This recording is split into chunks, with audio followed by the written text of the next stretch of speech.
listen, never in my life associated the word boring with baseball. We know what's up. Me? Yeah. Famous? Yeah. And I'm like giddy over there smiling like, we're about to win this shit. Did everyone give you crap? Give me a good host story. I'm not picking it up. We both love the game. We talk about it every day. Get on baseball. Having some popcorn, you're fooling around your phone. I'd have to weigh mine for 3 hours. Hang on, because it's about to be a wild ride. There's no member of the NBC Sunday Night Baseball squad that I would rather be talking to more than Adam Ottavino. Thanks, Rob. There's no person who put a sticker on the espresso machine for Team Italy more than I would want to talk than Adam Ottavino. You think that added value? Yeah, well, that's why your instincts are so keen, because that was one of my questions. I think so. It's pretty cool to have it on there. I mean, it kind of, I was, with all apologies or with all sympathies, as I said, you took the bullet. The baseball and coffee sticker belonged on there. I'm not going to say baseball's and boring sticker didn't belong on there, but baseball and coffee sticker belonged on there more because the owner. Oh my God! I had them in my bag. I messed it up. You had them in the hotel. So just to let people know what happened. Can I quickly do this? Yeah. So I think we had done the podcast, and I made mention. I said, "You baseball, you got to have that sticker." And immediately the light bulb went up over your head. Baseball and coffee sticker on the espresso machine. And so your wife came into town. She brought the stickers, right? Correct? She did. Yeah. Okay. But you left them at. This is in the semifinal game of the World Baseball Classic. When, by the way, the espresso machine was literally, I would say, if I had to power rank the things people were talking about, it was definitely top three. So you had them, but you got to the park in Miami, and I saw you as you said, I forgot the stickers at the hotel room, right? I did. And time was running out. The game was starting in an hour, a couple hours. And as I always do, with no intention at all, I just wanted to bring a smile to your face and give you good luck for the game. I gave you a baseballs and boring sticker. I handed you. Let's put this on the record. I never asked you to put it on the espresso machine. No, right? He didn't. I just said it needs to be on there. But if you notice, I put it on the back side, not where all the numbers were from the guys who hit the home runs, because I wanted to make sure that it was in the right location, and it was. Yeah, and I want to thank MLB, by the way, for when they did the MLB auctions, or whoever took the photo when they were selling it. They took the photo from the backside. From the backside. But you, in all sincerity, I want to thank you, because you had said, well, if we win, I think the last thing I said to you was, you said, if we win, I'll put on the stickers. I said, I've never been rooting harder for a team in my life than Team Italy. But then about half an hour later, I see you doing it, and I'm taking the video of it. And by the way, other people are taking video of it too. But I'm kind of stressing out about it, because why these stickers are awesome. They're so difficult to unpeel. Oh my God, it took me a minute and a half to get it. So I'm like, please, I wanted to shout to you, please don't give up. Please don't give up. But you didn't. You put it on there. And I want to thank you for that. And I will put the baseball and coffee sticker on something important. All right. Well, we're doing great. I mean, I'm a big fan of the show, so why not? No, it's a good message. I mean, that's the good thing, is that whoever bought that thing for, what is it, $15,000? Yeah. I mean, it's not like whoever bought that said, what is this stupid sticker doing on there? No. It makes sense. It makes a lot of sense. Yeah. You know what I'm going to do? I'm going to take a baseball and coffee sticker, slap it on a shirt, and send it to Pat McAfee. Baseball no es aburrido. Yeah, you like this? Yeah. Yes, I love it. Yeah. That's great. Yeah, just if you know anybody in Brazil who wants a Portuguese baseballs and boring T-shirt, please let me know. Okay. Because that was maybe a misstep in our WBC strategy. So I want I was speaking of the WBC, and I do want to get to your broadcast, and it's funny, Adam, because I was doing the podcast with Julian McWilliams yesterday, and he just says at the end, he's like, "I just got one more thing to say." It's like, and he just started singing your praises, and I said, "I'm so glad you said that because I wanted to do that as well." And I'm going to get to that in a second. We'll get to the broadcast in a second, but that Italy Venezuela game, because I haven't talked to you since then. Yeah. To me, that was the loudest crowd I've ever heard. And here's the reason why. Because, and this isn't a knock on the Team Italy fans. They did what they could do. But it was probably 95-5, right? Yeah, easily. Right. Yeah. And Venezuela fans are the loudest. I think louder than Dominican fans, louder than the Puerto Rican fans, louder than the Mexican fans. And when you have 95-5 in that stadium, that was the loudest crowd, even louder when they played USA, because that was what, like 70-30, 60-40 or something like. Did you stick around for that game, by the way? The championship game? No, we were long gone. I mean, I tracked it and I streamed during it, but yeah. I've played now twice in that stadium in the last two WBCs versus Venezuela, and yes, those are the two loudest crowds. So it's incredible. Credit to those fans. They come with it, man. They bring the music, the drums. It's a party. And also in the game against Italy, they had a rally, and rallies really get the crowd going. So they had a rally, against us, and I think it was the 6th or 7th inning when they finally took the lead. And I mean, it was deafening in there. They do the thing with the 2 strikes. Oh yeah, like the chop, like ponche. So is that sick. what it is? Is that yeah. They're saying strike him out, but it's amazing. Oh yeah. I want to integrate. Yeah, so that's a good T-shirt, ponche. Anyway, but yeah, it's you when you guys hung in there, man. I mean, it's not like I'm not the kid in the tunnel saying good effort, nice try, good effort, nice try. But I think people might forget like how close you guys were. Like we were winning in there. You were winning. We were winning with like 12 outs to go, and we had a really good strategy in that game, piggybacking Nolan Lorenzen, and then you take your shot versus USA or whoever was going to come out of the other game, with a bullpen game. But I thought it was a great strategy, and it almost worked. What was the vibe after? Just appreciative, I mean, we had a great run. The team really gelled really well, as you can imagine, winning 5 games in a row in Houston, kind of having the nobody believes in us attitude from the beginning and playing with the house money. So it's fun the whole way. And then the team played great. So just appreciation, I think the people who put the team together, really, really were in their feelings big time about it. And they were really proud to have been a part of it. And I think all the players just felt so lucky as well. And that it worked out, nobody got hurt. For the most part. I mean, I know Teal got hurt at the beginning, but it wasn't like a long-lasting thing. And a lot of people got to play, and a lot of people took big steps forward in their careers, and just a great experience, going to the semifinals with Italy. Amazing. Oh, it's great. It was great. And like you said, it seemed like you were having fun. And the last thing is sort of, from your perspective, and this sort of is going to dovetail with talking about the here and the now, the Major League Baseball season, but your perspective, who was the guy that maybe you kind of knew, but you didn't know, and now you really know, like, oh, shit, like that guy is really good? The 2 young guys that stand out right away is Andrew Fisher. He's like a big third base prospect with the Brewers. It's funny because he was like a well-known college player. Yeah. And like a lot of people were saying, oh, this guy's a maniac, this and that. But I loved his personality. He's an absolute gamer. Jersey guy through and through. Sinatra tattoo. Really? Bruce Springsteen tattoo. Really? Yeah, really. So like he was on the speaker playing good music. I was loving this kid. Plus I liked his at bats.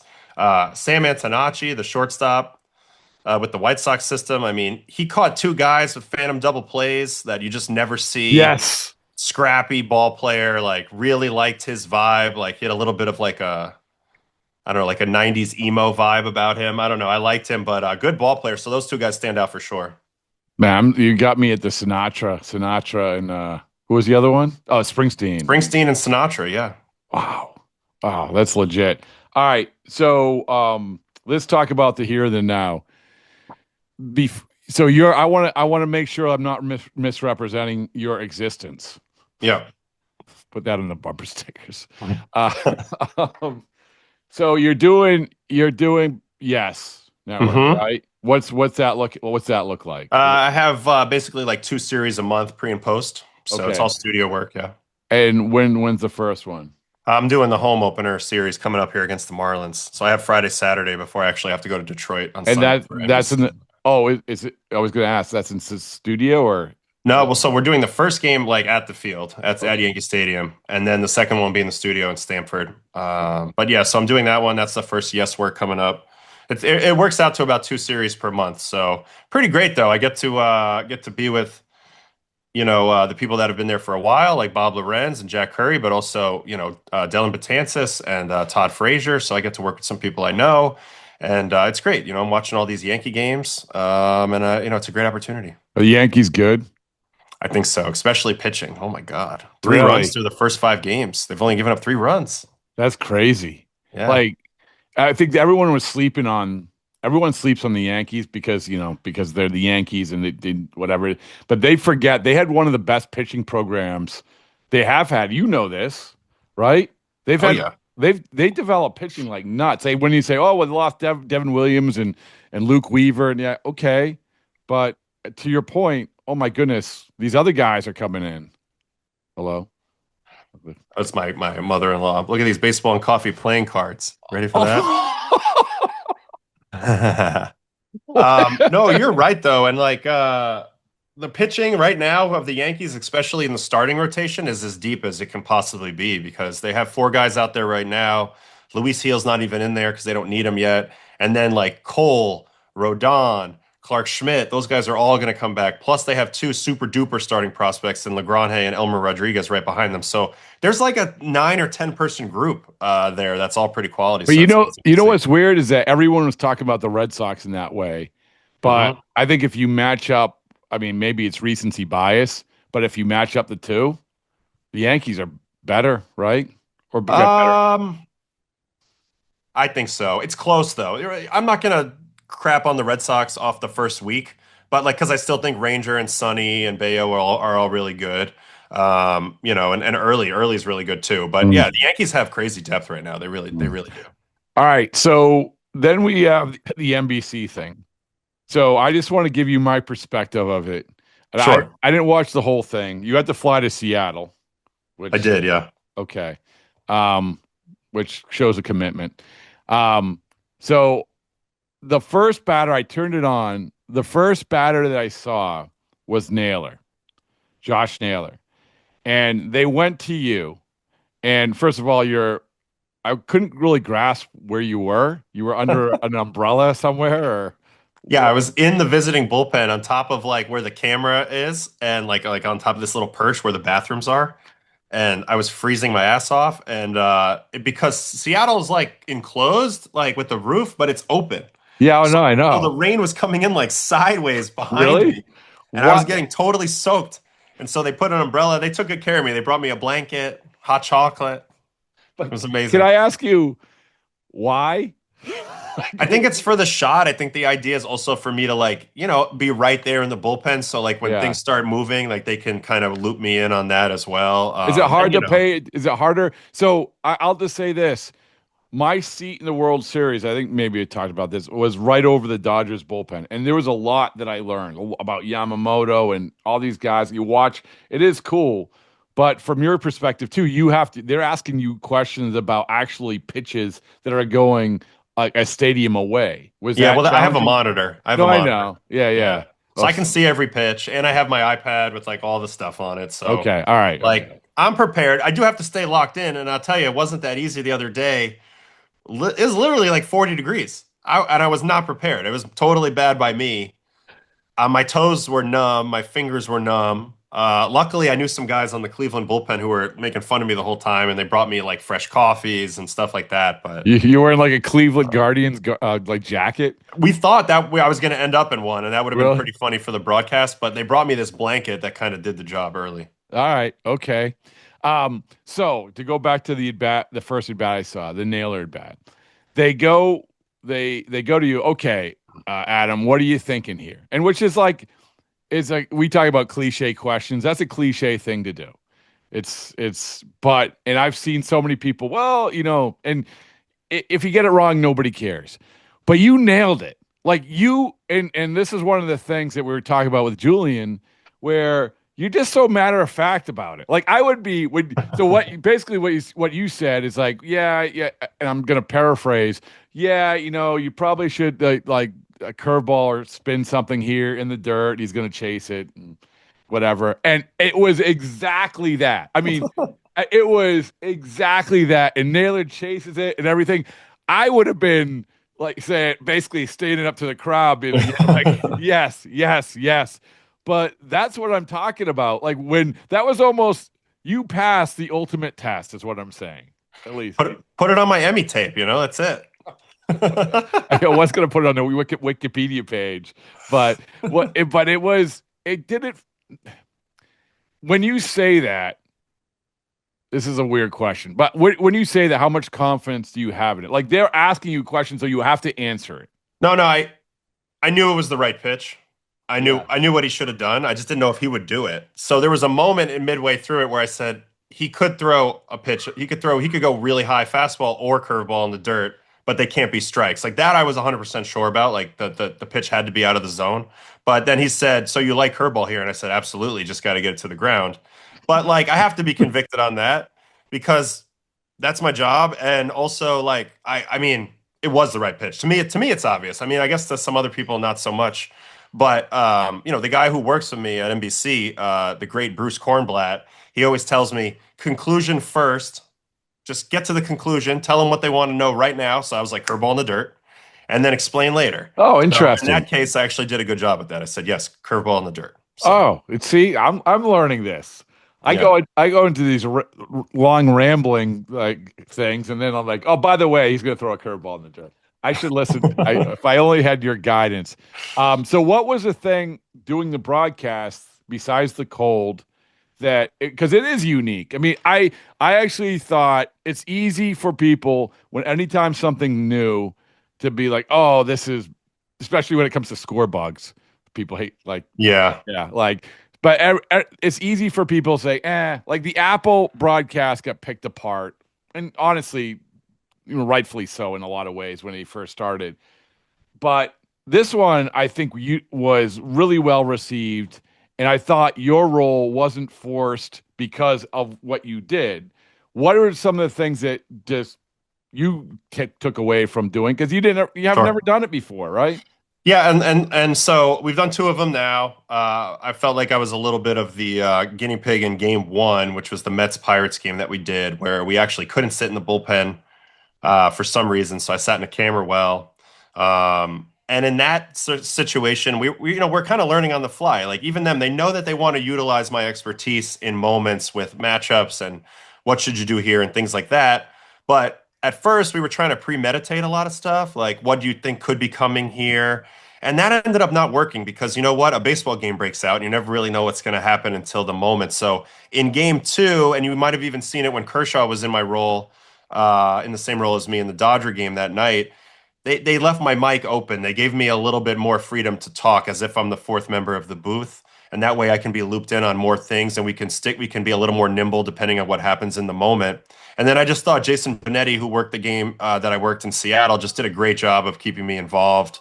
I think it's a great thing that NBC is doing, having the local broadcast flavor in the booth from each side. I think that's a good thing. I think that's something that the fans have been saying they've wanted for a long time. So I like that. But having guys like me or Kirsch, or I think Dexter Fowler is going to be a part of our broadcast on Sunday as well, kind of as more of a constant there, gives you something to look forward to week. That's a little bit different than what the other outfits are doing. And ultimately, if we're there, you might as well use us. So, I mean, you got to give a lot of credit to the producers as well as Jason for handling that really, really well. Well, again, a big part of is the rhythms of it, of understand how long should I talk? When are they going to come to me? Why are they coming to me? And obviously the more you do it, the easier it is. But did you feel like as you went along, you understood the rhythm? Because the first time, I would imagine the very first time they came to you, you're probably like, okay, this is what I think it's supposed to be. And I don't know when I should stop talking. And I don't know when you're going to start talking, So the rhythms of it is a big thing, right? Yeah, the rhythm, and also it's like what we're looking for and how you want it to come off on the broadcast. I mean, in the first game I did, the Mets Pirates game on opening day, I thought I did a good job with my information. like my content was good, but like I was just like get the information right, deliver it. Like there was no personality there. I wasn't trying to like be funny or like even have a good time. I was just like get the information. That's my job. Be correct about things.